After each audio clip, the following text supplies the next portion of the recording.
नमस्कार दोस्तों, मैं डॉक्टर रंजनी कुमार सिन्हा फिर से एक बार आप लोगों का इस पॉलिटिकल मंत्रा के मंच पे स्वागत करता हूं।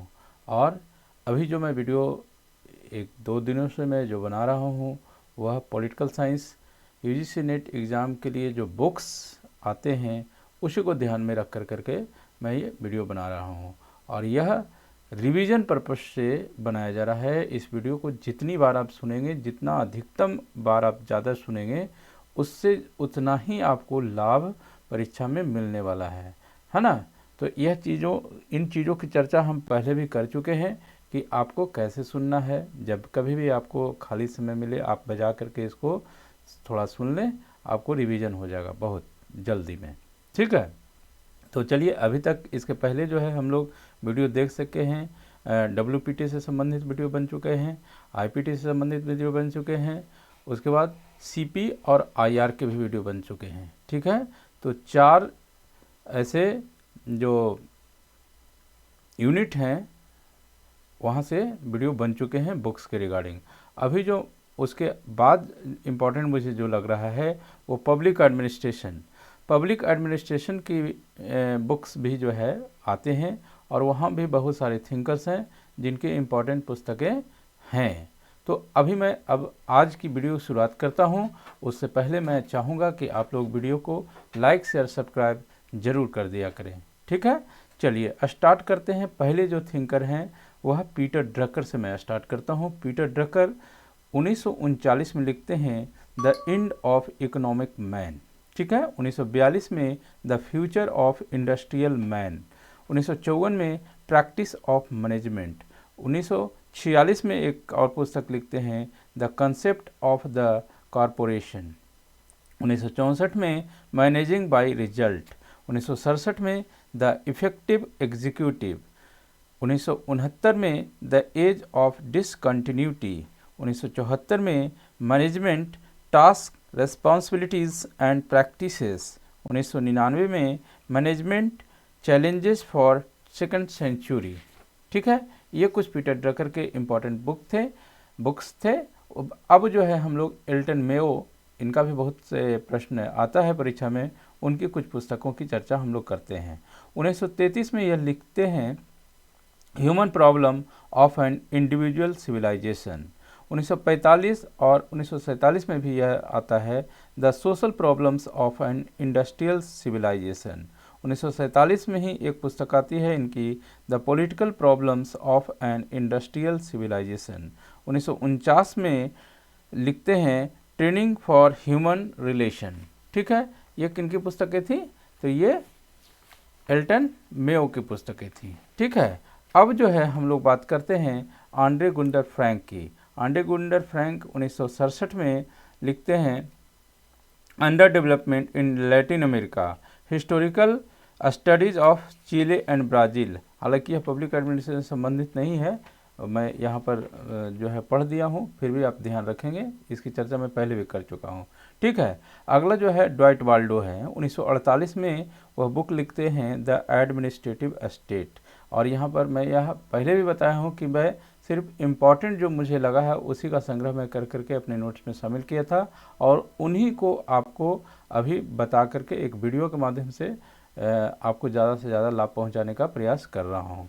ठीक है, तो 1948 में ड्वाइट वाल्डो लिखते हैं द एडमिनिस्ट्रेटिव स्टेट। ठीक है, 1955 में the study of public administration, 1968 में ही वह लिखते हैं कंपैरेटिव पब्लिक एडमिनिस्ट्रेशन, 1971 में public administration in A time of turbulence. और यह क्वेश्चन जो है प्रीवियस ईयर्स क्वेश्चन भी है। ठीक है, 1977 में डेमोक्रेसी, ब्यूरोक्रेसी एंड हिपोक्रेसी। ठीक है, 1980 में the enterprise of public administration. ठीक है, उसके बाद हम लोग मैरी पार्कर फोलेट की चर्चा करते हैं। 1896 में वह लिखते हैं the speaker of the house of representative. ठीक है, 1920 में द न्यू स्टेट, 1924 में क्रिएटिव एक्सपीरियंसेस, 1941 में dynamic administration the collected works of Mary Parker Follett. ठीक है, 1949 में freedom and coordination, lectures in the business organization. ठीक है, और इसको एडिट जो किया गया था वह उर्विक के द्वारा किया गया था, यह भी आप लोग ध्यान रखेंगे।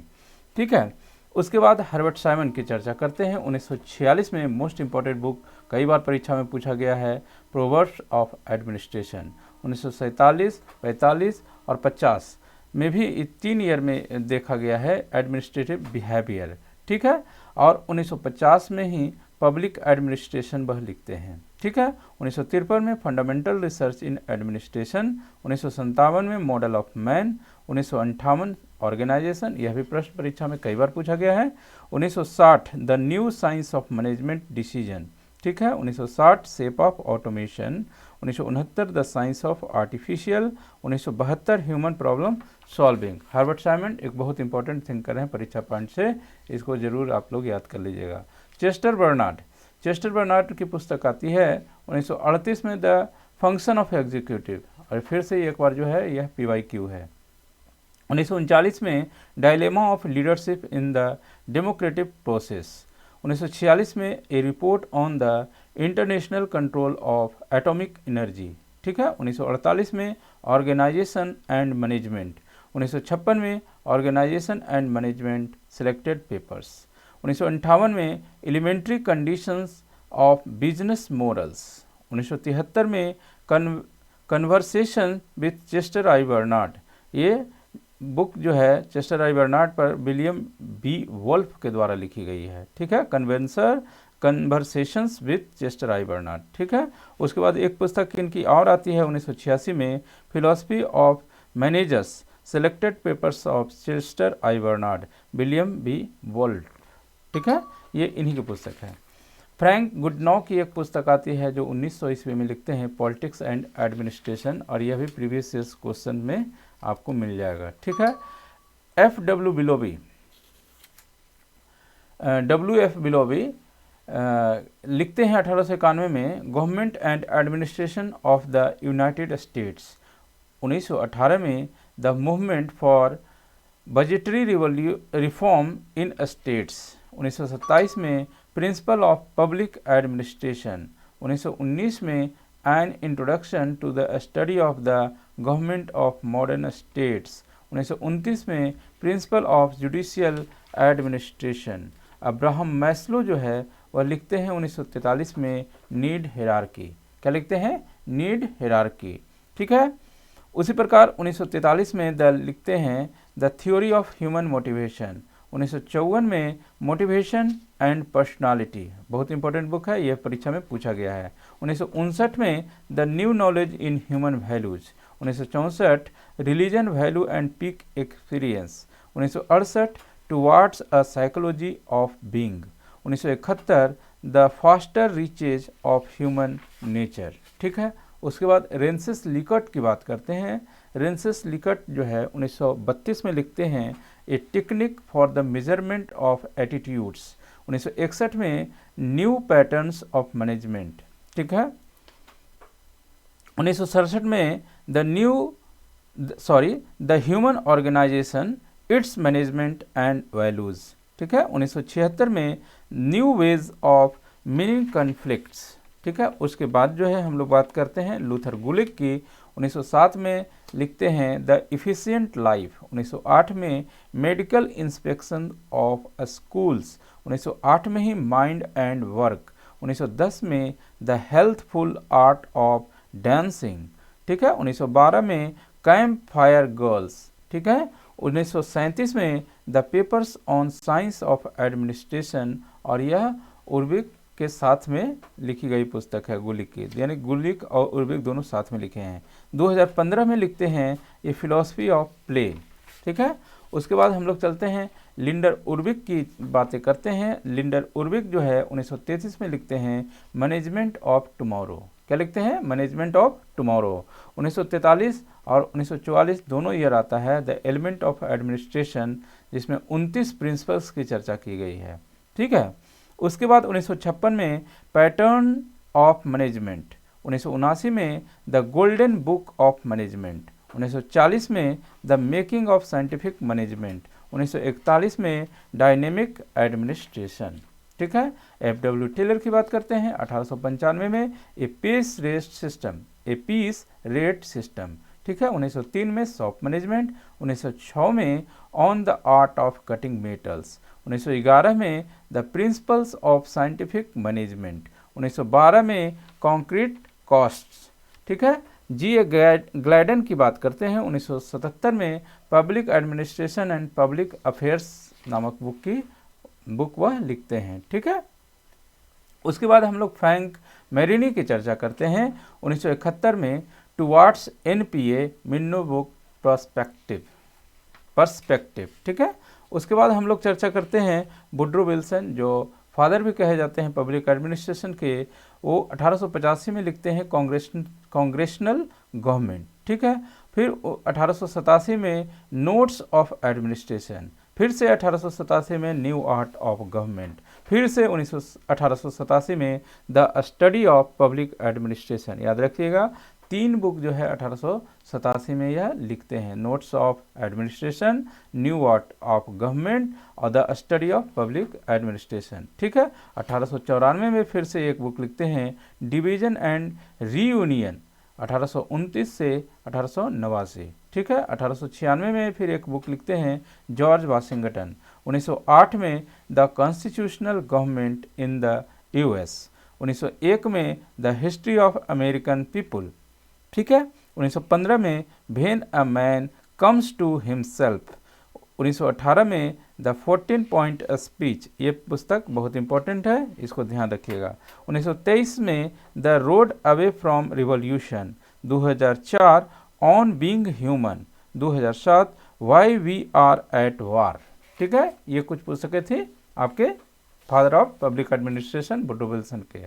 डेविड ह्यूम लिखते हैं a treatise of human nature, ठीक है। उसके बाद जो है हम लोग चर्चा करते हैं जॉर्ज गॉन्ट की, 1979 में लिखते हैं development administration concept goals and methods, ठीक है। अब हेनरी फेयोल की चर्चा करते हैं, 1916 में जनरल एंड इंडस्ट्रियल मैनेजमेंट, 1923 में the theory of administration of the state, 1930 में इंडस्ट्रियल एंड जनरल एडमिनिस्ट्रेशन, ठीक है। 2002 में FW Taylor critical evolution in business and management, ठीक है। और classic administration and industrial general नामक एक बुक जो है उसको द फेयोलिज्म के नाम से भी जाना जाता है, ये भी ध्यान रखिएगा, ठीक है। 2015 में हेनरी फेयोल द मैनेजर नाम से एक बुक लिखते हैं जीन लुइस पॉकुले, ठीक है। मैक्स वेबर की बात करते हैं, 1891 में रोमन एग्रेरियन हिस्ट्री लिखते हैं, ठीक है। 1904 में the protest ethics and the spirit of capitalism, ठीक है। 1915 में द रिलीजन ऑफ चाइना, 1916 में द रिलीजन ऑफ इंडिया, 1919 में पॉलिटिक्स एज ए वोकेशन, 1919 में साइंस एज ए वोकेशन, 1922 में इकोनॉमी एंड सोसाइटी, 1947 में the theory of social and economic organization, ठीक है। उसके बाद डगलस मैकग्रेगर की एक पुस्तक जानते हैं हम लोग, 1960 में the human side of enterprises, ठीक है। उसके बाद LD वाइट की बात करते हैं, LD वाइट जो है 1926 में लिखते हैं introduction to the study of public administration, ठीक है। उसके बाद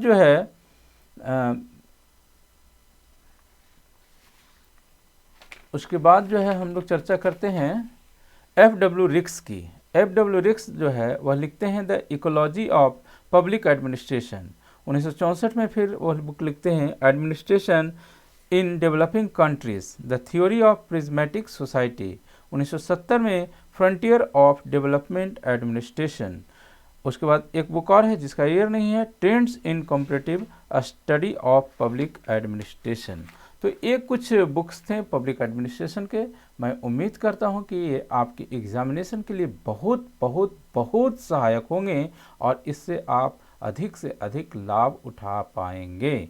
अगर मेरी कही गई बात में ज़रा भी आपको विश्वास है तो याद रखिएगा, आप अगर याद नहीं करते हैं, इसको रिवाइज नहीं करते हैं और जब आपको परीक्षा के बाद यह वीडियो सुनने को मिलेगा तब लगेगा कि अरे यार इसको हम पहले क्यों नहीं सुने थे। यहाँ से आपको बहुत से प्रश्न जब मिलेंगे तो आपको पछतावा होगा। मैं चाहता हूँ कि आपको यह पछतावा ना होना पड़े। आप पहले ही वीडियो को इतना बार सुन लें कि यहाँ से जो भी प्रश्न आए वह आपका सही हो जाए। और मैं यह दावे के साथ कहता हूँ कि जिस तरह के वीडियो में ये बुक्स का लेकर के आप लोग के समझ आया हूँ, यहाँ से निश्चित रूप से अगर आप सारे बुक्स को ध्यान में रख लेते हैं, सारा बुक्स तो शायद संभव नहीं हो पाएगा, लेकिन एक मैक्सिमम प्रयास जो है करना चाहिए कि हाँ ज़्यादा से ज़्यादा चीज़ों को हम जो है ये सही कर सकें, तो निश्चित रूप से आपका 5-7 क्वेश्चन एक्स्ट्रा आप दूसरे लोगों से ज़्यादा कर पाएंगे। और यहाँ आपको जो है एक आपके रिजल्ट की ओर जो है वह यह वीडियो आपको आगे लेकर के जाएगा। ठीक है, तो मैं इन्हीं सब बातों के साथ इस वीडियो को मैं यहाँ पर स्टॉप करता हूँ और फिर से आप लोग से निवेदन करता हूँ कि जो मेरे द्वारा प्रयास किया जा रहा है, जितनी मेहनत की जा रही है, उसके अनुसार आप भी अपनी तरफ से प्रयास करें, मुझे सहयोग प्रदान करें, वीडियो को आगे बढ़ाने में, वीडियो को शेयर करने में, वीडियो को लाइक करने में, सब्सक्राइब करने में मेरा सहयोग करें, ताकि जो है मैं उससे प्रेरित होकर के नित्य जो है आपके लिए कुछ न कुछ अच्छे कंटेंट उपलब्ध करा सकूं और उससे आपका बेहतर हो सके, साथ में मुझे भी कुछ सीखने के लिए हमेशा रुचि बनी रहे। ठीक है, तो मिलते हैं अगली वीडियो में, तब तक के लिए बाय।